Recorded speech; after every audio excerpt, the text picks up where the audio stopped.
اعوذ باللہ من الشیطان الرجیم بسم اللہ الرحمن الرحیم۔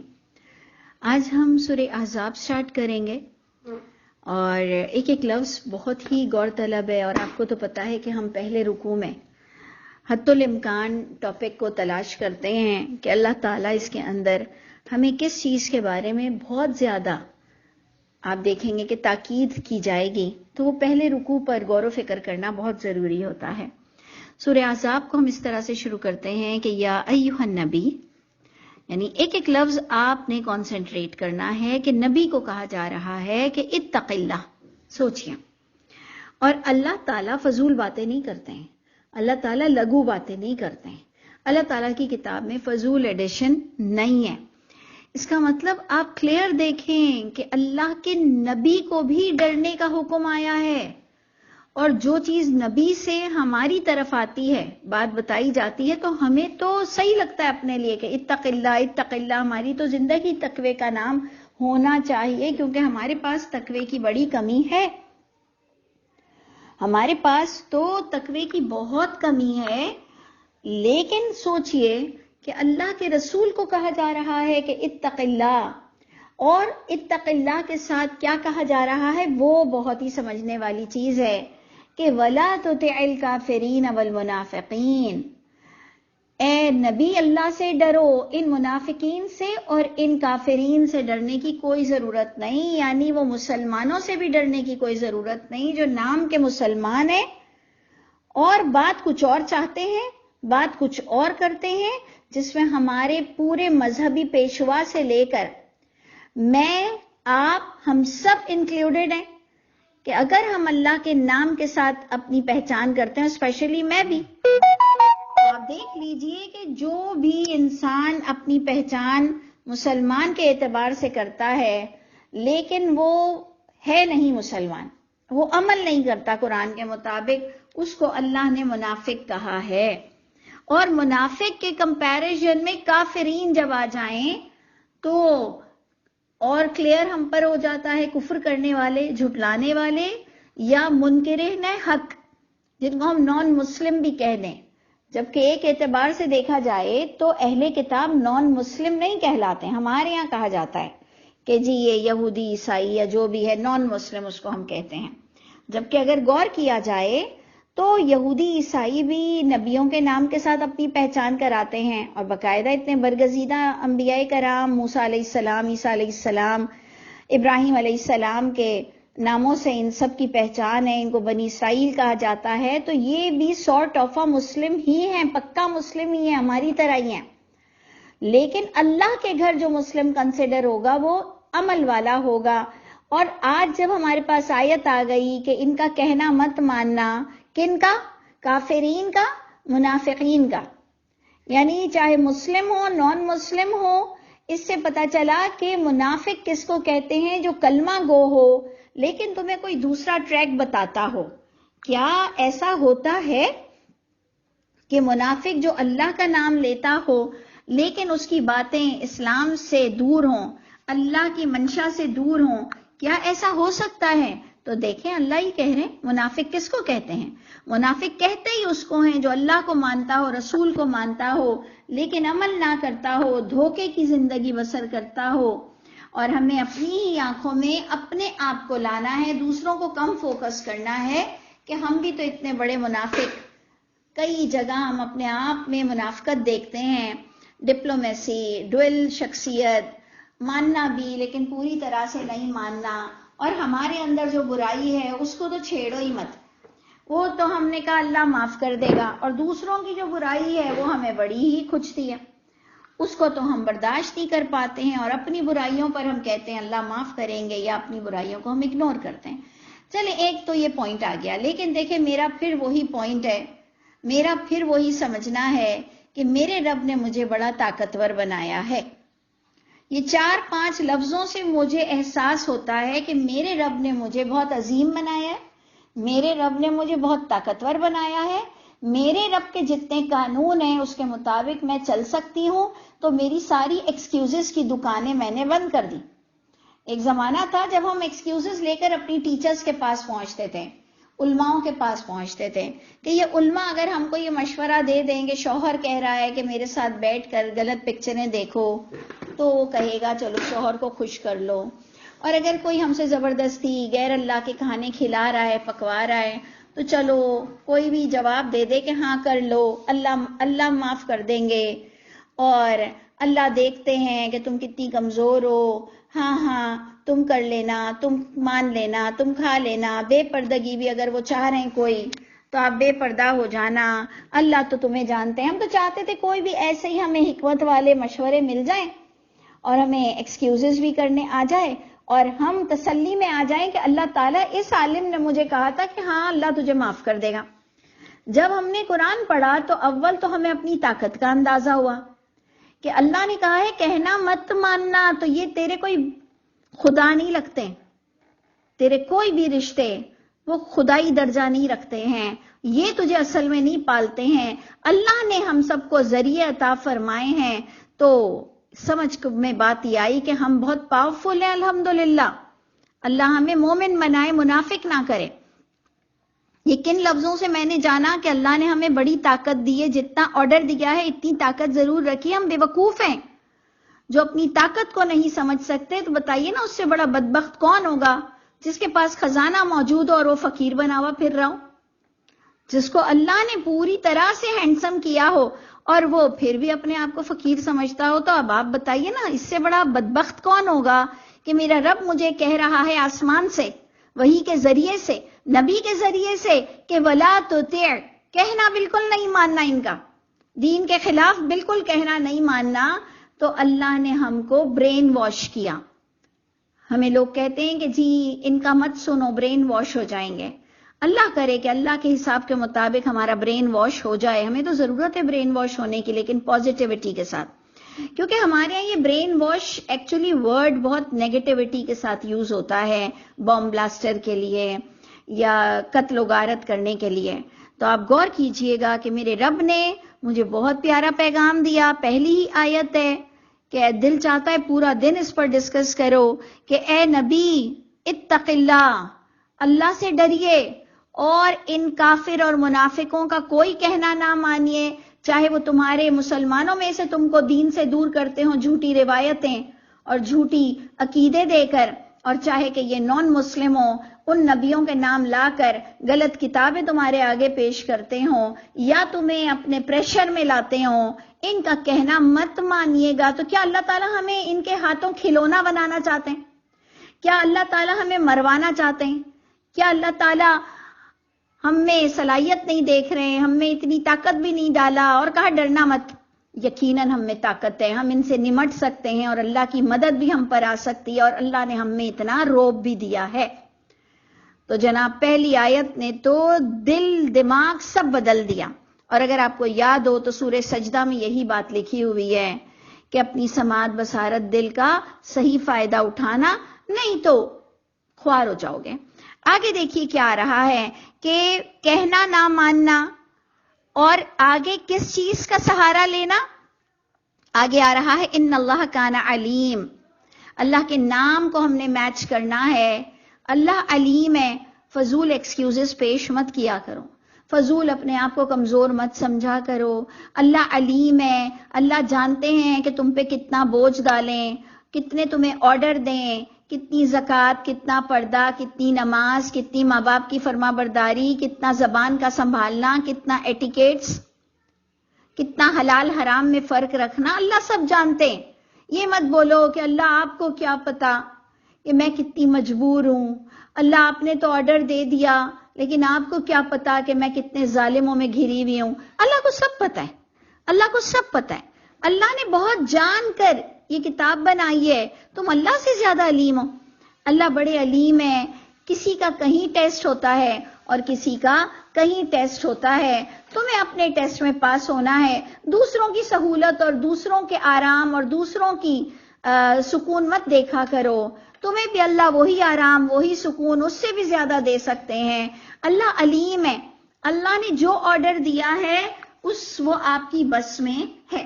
تو جناب ہمارے لیے بہت خوبصورت آیت آ گئی کہ ان اللہ کان علیما حکیما، اللہ علم رکھتے ہیں، اللہ ہر کام حکمت سے کرتے ہیں، تو اس لیے تسلی رکھو، تمہیں جو کہا گیا ہے وہ تم کرو، کہ ڈرنا نہیں، علم حاصل کرو، عمل کر کر دکھاؤ، اور منافق اور کافر سے بالکل ڈرنے کی ضرورت نہیں ہے۔ یہ بات ہمارے لیے کافی تھی سمجھنے کو، اللہ نے اسی بات کو پھر ایکسپینڈ کر دیا۔ سوچئے، ہمیں اکثر لگتا ہے کہ ہم ایک ہی بات بار بار بار بار بار بار کیوں کرتے ہیں؟ اللہ کی کتاب کا انداز ہی یہی ہے کہ اللہ اب اپنے آپ اپنی اس بات کو پھر ایکسپینڈ کر رہے ہیں۔ آپ خود دیکھ لیجئے، سیکنڈ پوائنٹ اسی سے ہی ملتا جلتا ہے، اسی بات کو کھول رہا ہے۔ وَاتَّبِعْ مَا يُوحَىٰ إِلَيْكَ، اے نبی آپ کو فالو کرنا ہے جو وحی ہوئی ہے آپ کی طرف۔ اتق اللہ کا معنی یہی تھا۔ اتق اللہ کا معنی کیا ہے؟ کبھی آپ نے سوچا اتق اللہ کا معنی کیا ہے؟ ہم کہتے ہیں بچو، ڈرو، کانشیسنس ہو، کس معاملے میں؟ وحی کے معاملے میں، کہ تمہاری ذات سے کہیں بھی آیت بریک نہ ہو، تمہارے عمل سے کہیں بھی تم آیت کے خلاف نہ جاؤ۔ اتق اللہ کا معنی یہی تھا۔ اللہ نے اس کو ہم جیسوں پر کھولا، جس کو تفسیر القرآن بالقرآن کہتے ہیں، کہ اے نبی آپ لوگوں کو بھی بتا دیجئے اور آپ کو بھی اتباع کرنی ہے ما یوحیٰ الیک، جو وحی ہوئی ہے آپ کی طرف۔ تو نبی کو تو صرف یہ جو قرآن ہے اس کی اتباع تھی، کیا مجھے صحاستہ کی بھی اتباع کا حکم ہے؟ کیا مجھے ان نام نہاد کتابوں کا بھی حکم ہے جن کو آپ نے صحیح کا درجہ دے دیا ہے؟ یہ تو آپ نے اس کو صحیح کا درجہ دیا نا۔ اللہ کے گھر پتہ چلے گا کہ جس نے اس کو صحیح لکھا۔ صحیح تو صرف اللہ کی کتاب ہے، صحیح تو صرف اللہ کی کتاب ہے۔ اللہ نے اپنے نبی کو کہا کہ اس قرآن کی اتباع کرنا ہے، تو کیا مجھ پر وہ 6 کتابوں کا بوجھ بھی ڈال دیا؟ نہ بابا نہ، وہ جس کو بوجھ اٹھانا ہے وہ اٹھاؤ۔ میرے رب نے تو مجھے پیور دین دیا ہے جس سے میں پوری طرح سے اللہ کو پہچان سکتی ہوں، جنت کا میپ دیا ہے کہ منزل تک پہنچ سکتی ہوں۔ اب بات تو مجھ پر ہے کہ میں پہنچنا چاہتی ہوں یا نہیں، یا صرف باتیں ہی باتیں ہیں۔ نہیں تو اللہ فرماتے ہیں ان فی ذلک لآیات لقوم یؤمنون، ان فی ذلک لآیات لقوم یتفکرون، ان فی ذلک لآیات لقوم یوقنون۔ اس کا ترجمہ کیا ہے؟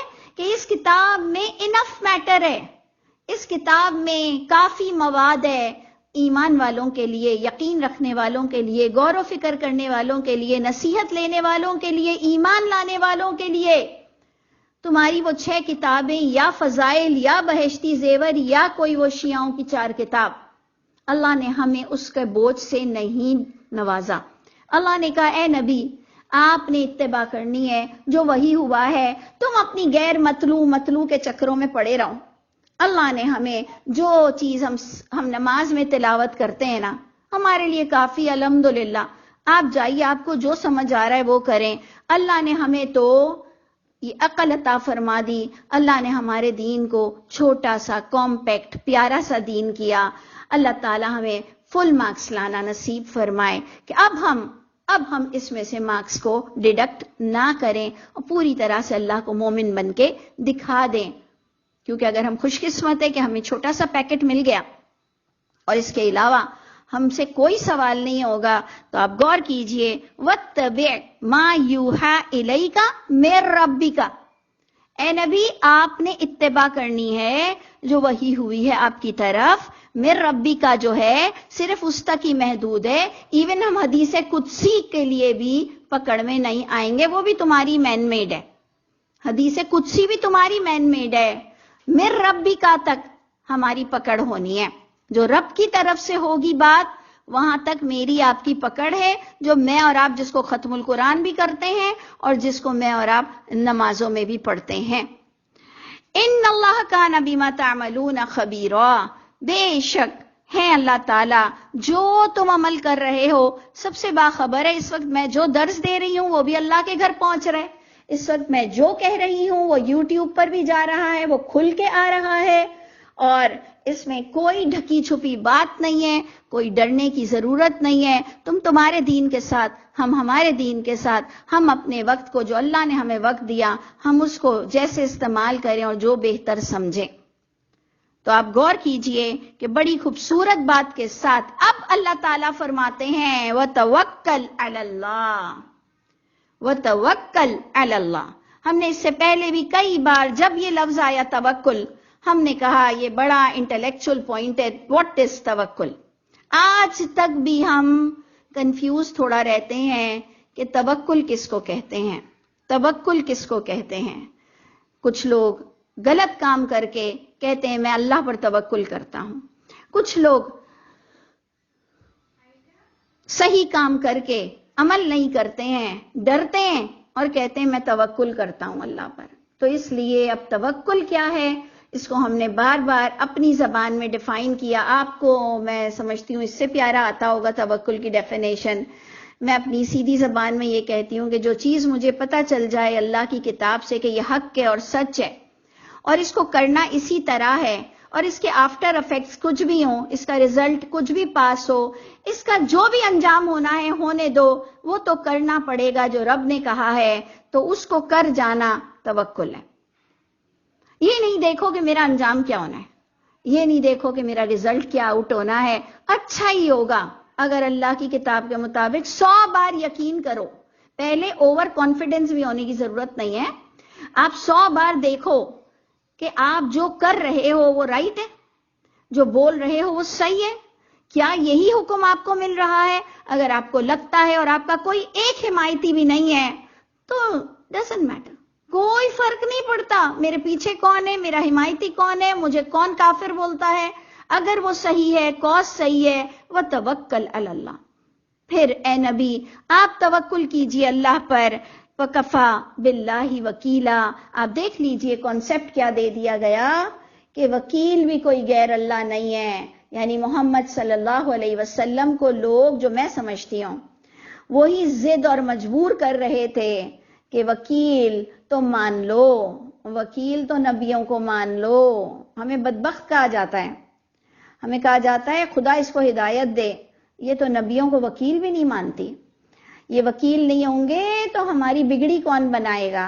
میں نے کہا دیکھ لیں گے آپ کی بگڑی کون بناتا ہے، میری بگڑی کون بناتا ہے، پھر دیکھی جائے گی. اگر آپ نے اور میں نے کتاب سے یقین نہیں کیا، اگر میں نے اور آپ نے کتاب سے سہارا نہیں لیا، اگر آپ کچھ غلط بھی سمجھ رہے ہیں تو زہر چاہے جان کر کھاؤ، زہر چاہے انجانے میں کھاؤ، جان کر کھاؤ، اس کے آفٹر افیکٹس ہیں. اللہ تعالیٰ بار بار ہمیں سورہ سجدہ جو ہم نے پچھلی پڑھی، جس نے سماعت بصارت دل سے فائدہ نہیں اٹھایا، اللہ کی کتاب کو صحیح رخ سے نہیں پڑھا اور جہنمی ہوا، مشرک مرا، شرک کر کے مرا، منافق مرا، اس کا اپنا قصور ہوگا. وہ اللہ کو قسمیں کھا کر کہے گا. قرآن کہتا ہے کہ اللہ کی قسم میں شرک نہیں کرتا تھا. اللہ اس سے زیادہ بات ہی نہیں کریں گے اور کہیں گے اسے داخل کر دو جہنم میں. اس نے کیوں نہیں سمجھا شرک اور توحید کا فرق. اور آپ دیکھ لیجئے کہ کانسیپٹ کیا آ رہا ہے، بت پرستی نہیں آ رہی، خدا کی اولاد کا تصور نہیں آ رہا. ہم مسلمانوں والا شرک آ رہا ہے، وکالت کا، وکیل کا، کہ جی اللہ کے علاوہ انبیاء کرام وکیل ہیں، اور اتنی لیم اور اتنی فضول باتیں کرتے ہیں کہ جی توے پہ روٹی پکتی ہے اور تم سیڑھیوں سے اوپر چڑھتے ہو تو کوئی نہ کوئی توسط اور کوئی نہ کوئی وسیلہ تو ہے ہی ہے. تو اللہ بھی نبیوں ولیوں کے وسیلے سے اور قیامت کے دن اے اللہ رسول اللہ ہماری شفاعت کریں، یعنی اللہ معاف کرے. یہ عرفات میں ایسی شرک کرتے ہیں اور خدا کی ذات اتنی کریم ہے کہ زمین نہیں پھٹتی، آسمان نہیں پھٹتا، اللہ ہم سب کو دیکھ رہے ہوتے ہیں. اتنے سکون سے ہم کسی کے پیچھے دعائیں مانگ رہے ہوتے ہیں اور ایک دم سے گڑبڑ ہو جاتی ہیں. اچھی خاصی دعا مانگ رہا ہے اللہ سے، اللہ یوں، اللہ یوں، اللہ یوں، اللہ آپ یوں ہیں، اور ایک دم سے کہہ دیتا ہے اللہ نبی کے واسطے، اللہ تیرے نبی ہمیں قیامت کے دن حوض کوثر پر پانی پلا دیں، ان کی شفاعت مل جائے. کیوں چھیڑتے ہو؟ کیوں اتنے جاہل ہیں ہم؟ کیوں ہمیں خدا کا خوف نہیں ہے کہ ہم نے کیسے گڑبڑ مچا دی، کیسے گڑبڑ مچا دی؟ ایسا ہوا کیسے؟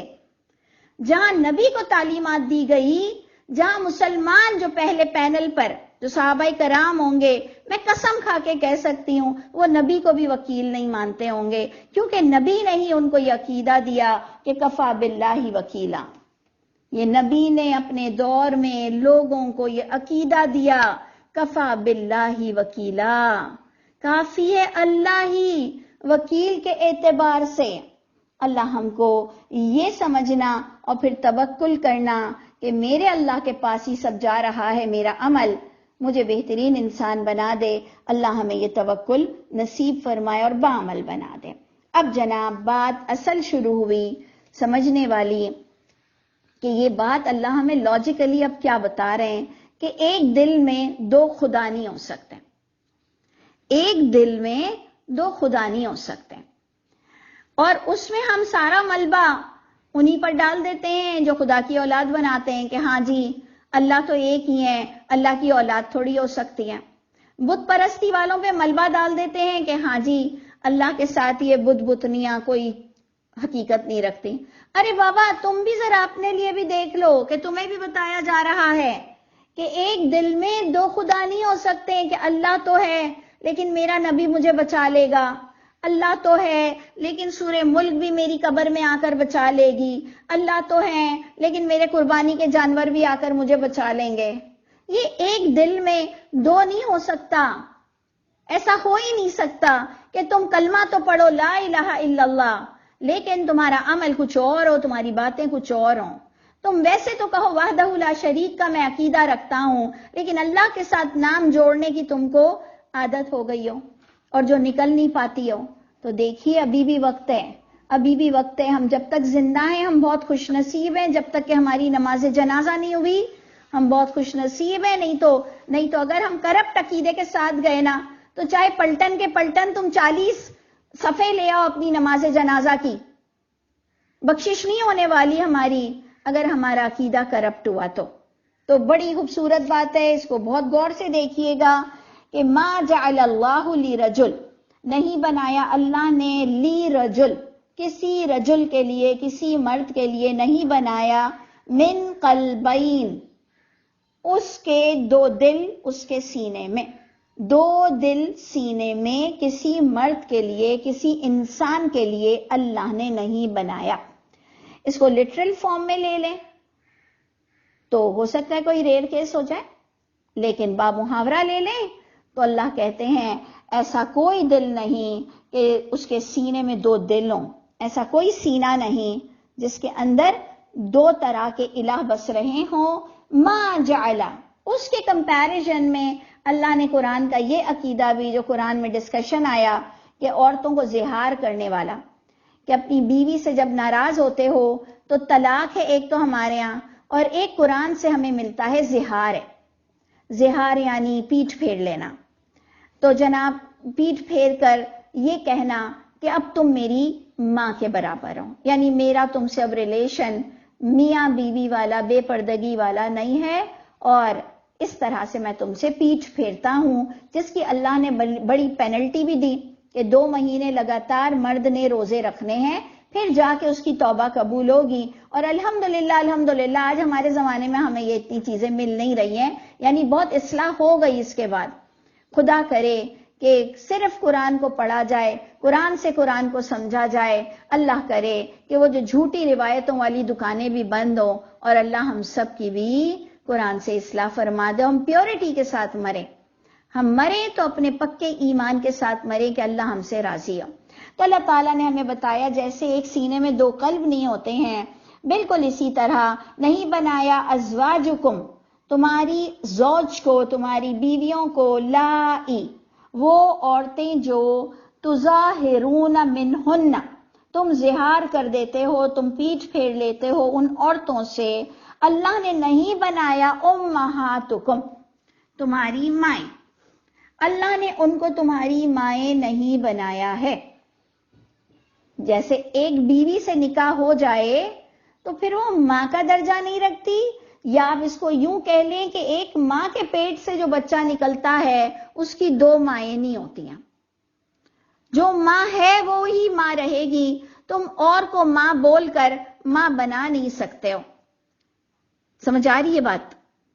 کہ ایک عورت جس نے بچہ جنی ہے، اب تمہارے غصے میں تمہاری فضول لغو باتیں اللہ کو بالکل ناپسند ہے، یہ جھوٹ پر بھی مبنی ہے اور فضول بھی، بہت ہی نانسنس بات ہے کہ آپ جس سے اپنا انسٹیٹیوٹ، یعنی اپنی اولادیں جس سے پیدا کرنی ہیں، جس سے اپنا پورا ایک انسٹیٹیوٹ جاری ہونا ہے، وہاں سے آپ اس کو پھر ماں بنا لو. تو اللہ فرما رہے ہیں ایسا نہیں ہوتا ہے. نہیں بنایا اللہ تعالیٰ نے تمہاری بیویوں کو، وہ عورتیں جو تم زہار کر جاتے ہو، ان عورتوں سے پیٹھ پھیر جاتے ہو، اللہ نے ان کو تمہاری مائیں نہیں بنایا. اینڈ نمبر 3، ایک ہی آیت میں دیکھیے کہ 3rd پوائنٹ آ رہا ہے، اور نہیں بنایا ادعیاءکم، تمہارے پکارے جانے والے ابناءکم کو، تمہارے بیٹوں کو جو صرف تمہارے پکارے ہوئے بیٹے ہیں، جس کو ہم اردو میں منہ بولا بیٹا بولتے ہیں. عربک سے بالکل اٹھاؤ تو وہ بیٹے جو صرف پکارے جائیں بیٹے، اصل میں بیٹے نہ ہوں. ایکچول عربک یہ ہے. اور نہیں بنایا تمہارے پکارے جانے والے، تمہارے منہ بولے، تمہارے بیٹوں کو اللہ نے نہیں بنایا تمہارے حقیقی بیٹا. ذالکم قولکم، یہ تو تمہارے قول ہیں، تمہارے منہ کے ہیں. بھی افواہکم، یہ تمہارے منہ کے نکلے ہوئے لفظ ہیں. یہ تم نے کانسیپٹ بنایا ہے کہ جی منہ بولے بیٹے میرے حقیقی بیٹے ہیں، جبکہ اللہ نے اس کی کوئی حقیقت پیش نہیں کی، بلکہ اللہ نے اس کے ٹاپک کو قرآن کی زینت بنا دیا، جو ہمارے لیے بڑا سینسیٹیو ہونا چاہیے کہ ہمیں اس کے خلاف جانے پر پینلٹی لگے گی اللہ کے ہاں. جیسے کہ ہمارے انسٹیٹیوٹ میں کئی لے پالک بچیاں تھیں، تو باقاعدہ قرآن پر ان کا نام لکھا ہوتا تھا فلاں بن فلاں. اب ہم سب قرآن سے اتنے دور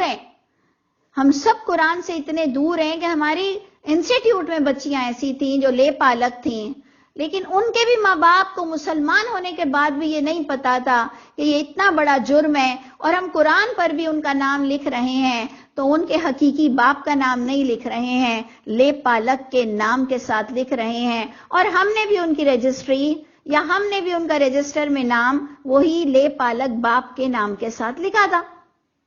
تو اب سوچئے کہ ہم مسلمانوں میں ہی اتنی کمی ہے، جب قرآن ہم پر کھلتا ہے تو ہم پھر ایک دوسرے سے ڈسکس کرتے ہیں کہ اب کیا کیا جائے. تو اس لیے دیکھ لیجئے کہ ابھی میں نے آپ سے کہا کہ ہمارا سوال تو صرف قرآن تک ہوگا، تو پھر ہمیں قرآن کی ایک ایک باتوں کی عزت تو بہت ہی ویسے بھی کرنی پڑے گی کہ ہم ایک کسی سطح سے بھی اللہ کے مجرم نہ ہوں.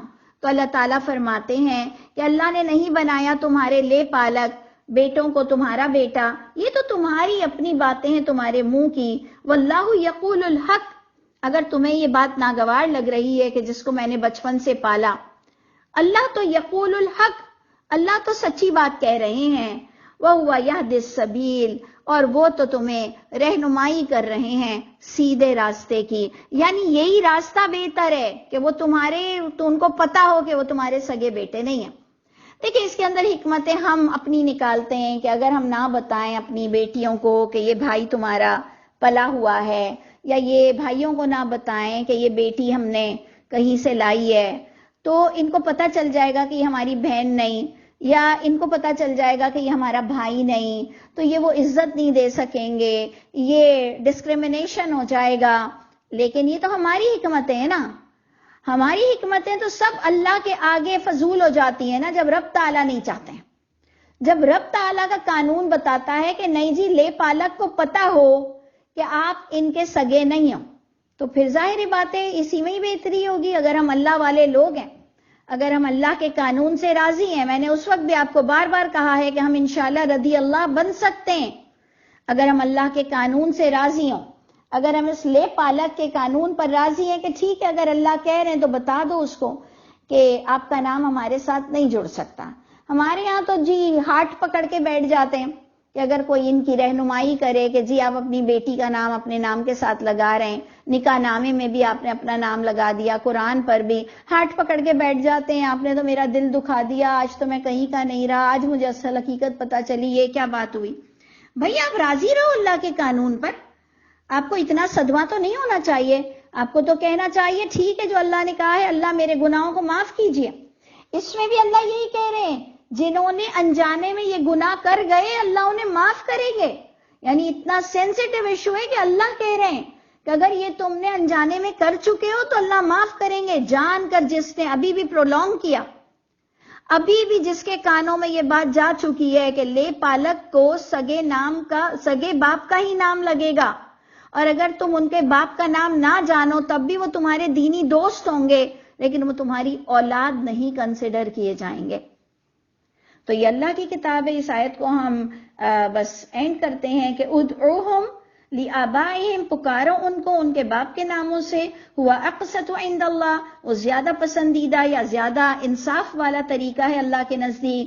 فإن لم تعلموا، یہ بھی بات ہو گئی کہ اگر تم نہیں جانتے، کیونکہ کہیں یتیم خانے سے لایا، کہیں جنگ کے اندر ملیں، کہیں بھی ایسی جگہ ملیں، جنگل سے ملیں، اللہ فرماتے ہیں فَإِن لَمْ تَعْلَمُوا آبَاءَهُمْ، بس اگر نہیں تم جانتے ان کے باپ کے نام، فَإِخْوَانُكُمْ، یہ میل کے لیے بھی ہے، یہ فیمیل کی بھی بات ہو رہی ہے لیکن مذکر واحد کے صیغے سے ہو رہی ہے. تو آپ سب کو سمجھنا چاہیے کہ اللہ کی کتاب کہتی ہے کہ پھر وہ تمہارے دینی بھائی ہوں گے، تمہاری اولاد نہیں سمجھے جائیں گے. پھر دینی سطح پر وہ تمہارے بھائی بہن کہلائیں گے. وَمَوَالِيكُمْ، یا تمہارے وہ ولی رفیق کہلائیں گے، بیٹے نہیں کہلائیں گے. وَلَيْسَ عَلَيْكُمْ جُنَاحٌ، اور تم پہ کوئی گناہ نہیں، فِيمَا أَخْطَأْتُمْ بِهِ، جو تم نے خطا میں یہ کام کر لیا، انجانے میں یہ کام کر لیا. وَلَكِن، لیکن سن لو، جو عمدن یہ کرے گا، ما تعمدت، جو عمدن جان کر، کانشیسلی، ڈیلیبریٹلی جو یہ کام کرے گا اپنے دل سے جان کر، وَكَانَ اللَّهُ غَفُورًا رَحِيمًا، تو اللہ کس کو معاف کر دیں گے؟ جنہوں نے انجانے میں کیا، جنہوں نے ڈیلیبریٹلی کیا، ان کی بخشش رک جائے گی. بہت سینسیٹیو ایشو ہے.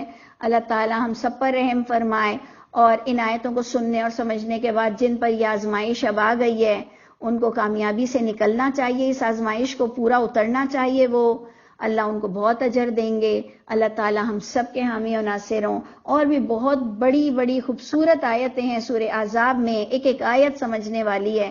انشاءاللہ اللہ تعالی ہم سب کو پڑھنا نصیب فرمائے اور سمجھنا بھی. السلام علیکم ورحمۃ اللہ وبرکاتہ.